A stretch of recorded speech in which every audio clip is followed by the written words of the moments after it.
Nous allons prier pour commencer ce programme. Éternel Dieu Tout-Puissant, ta parole nous dit, on ne met pas une lampe sous un boisseau. Au contraire, on le place sur un chandelier pour éclairer toute la maison, afin que tout ce qui entre soit éclairé. Nous voulons être cette lampe qui est placée sur un chandelier pour éclairer un grand nombre. Nous sommes la lumière du monde. Je voulais dire, nous sommes le sel de la terre. Nous prions, Seigneur, pour que notre vie puisse impacter le monde, que notre vie puisse influencer le monde, que tout genou fléchisse, que toute langue confesse que tu es le roi des rois. Nous voulons te recommander toutes les personnes que nous allons rencontrer, Seigneur, tout au long de la journée, que ce soit des personnes que tu auras placées au devant de nous pour que nous puissions leur parler de toi. Dans le nom de Jésus, nous bénissons cette journée, Seigneur. Nous prions pour qu'elle soit une journée exceptionnelle, une journée pleine de grâce. Il n'y a pas de jour qui se ressemble devant toi. À chaque jour suffit sa peine. Sois béni, dispose nos cœurs pour que nous puissions écouter ta parole. Ouvre nos yeux spirituels, nos oreilles spirituelles, pour que nous puissions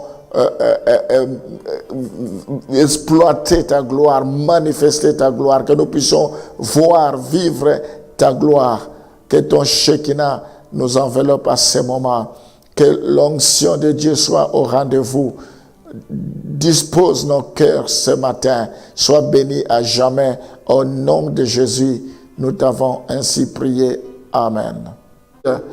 Jude chapitre 1, le verset 20 à 21.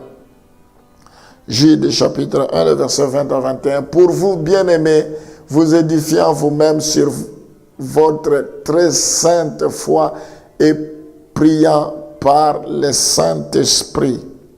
Maintenant, maintenez-vous dans l'amour de Dieu en attendant la miséricorde de notre Seigneur Jésus-Christ pour la vie éternelle. On va lire également Philippiens chapitre 4, le verset 6 pour que je puisse expliquer.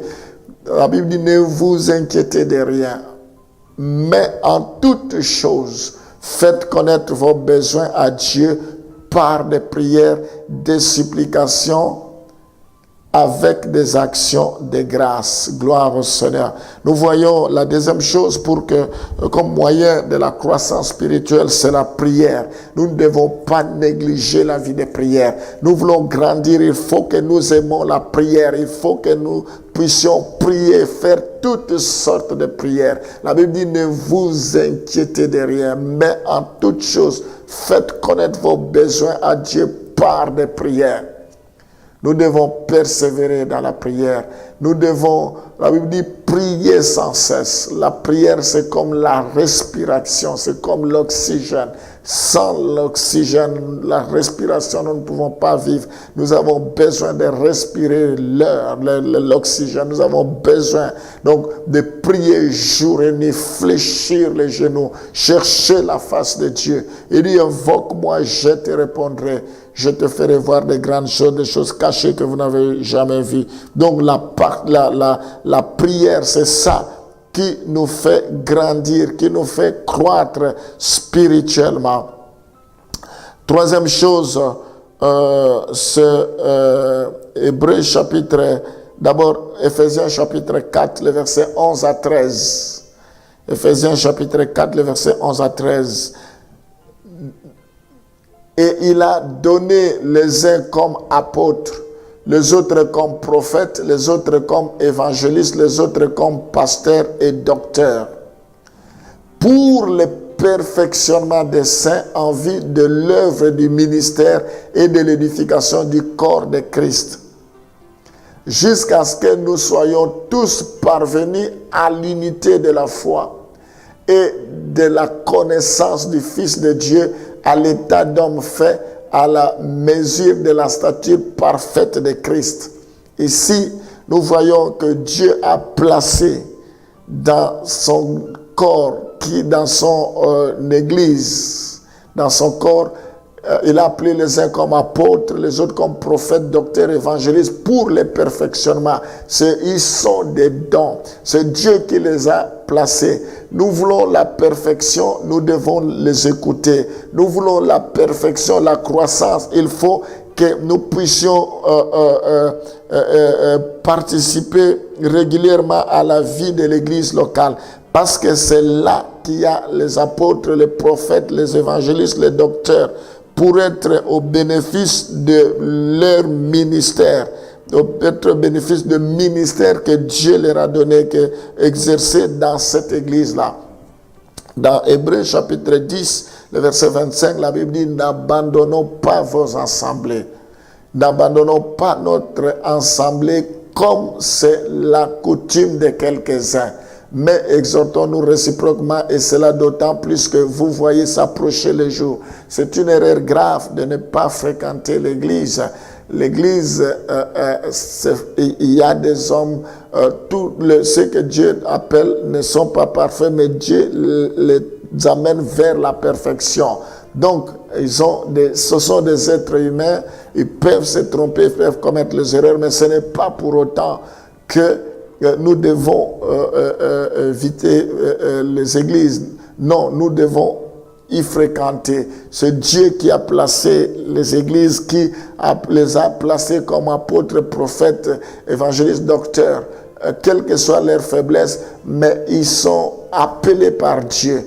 Ce qu'ils ont reçu comme ministère, comme message, comme parole, c'est pour notre perfectionnement. Ça nous fait du bien.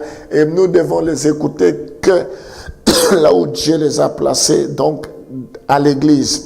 C'est bien de les suivre par réseaux sociaux, à travers les réseaux sociaux, mais c'est mieux d'être sur place pour écouter comme ici, à la trompette. Vous êtes les bienvenus. Que Dieu vous bénisse. Nous sommes situés au 281 rue de Faubourg des Postes à Lille. Donc, à côté du métro Rassanté, c'est le terminus. De là à 5 minutes, vous pouvez nous retrouver. Vous serez les bienvenus. Vous avez besoin de grandir. Quelqu'un qui s'occupe de vous. La Bible dit, nous sommes des gardiens de vos âmes. Éternel, je prie pour que nous puissions nous attacher à ta parole, parce que c'est le moyen par excellence pour que nous puissions grandir. Que tu répands la soif de la parole de Dieu. Je prie pour que nous aimons la prière, parce que c'est ça qui va nous booster, nous pousser à grandir, Éternel. Que nous aimons la prière. Fais de nous des hommes, des femmes de prière. Je prie, Seigneur, pour que nous puissions participer régulièrement à la vie de l'église locale. Que nous puissions en être au bénéfice des ministres, ce que Dieu a placé pour exercer dans les églises. Oh Seigneur, je prie pour que nous soyons fidèles à notre poste. Je prie pour que nous soyons parmi des témoins. La Bible dit, malheur à moi si je n'annonce pas l'évangile. Oh Seigneur, prends soin de chacun de tes enfants, qu'ils mettent cette parole en pratique. La Bible dit, ne vous écoutez pas seul, ne vous bornez pas seulement à écouter, mais mettez en pratique cette parole. Libère ta grâce dans leur vie, libère ta faveur, ton onction éternelle. Si tu es pour eux, qui sera contre eux? Que cette journée soit bénie, que cette journée soit une journée d'allégresse, que les portes qui étaient fermées s'ouvrent maintenant dans le nom de Jésus. Que ce dont vous avez besoin, que cela vous soit accordé. Je vous donne ce que vous cherchez maintenant. Recevez votre miracle. Soyez bénis au nom de Jésus. Amen.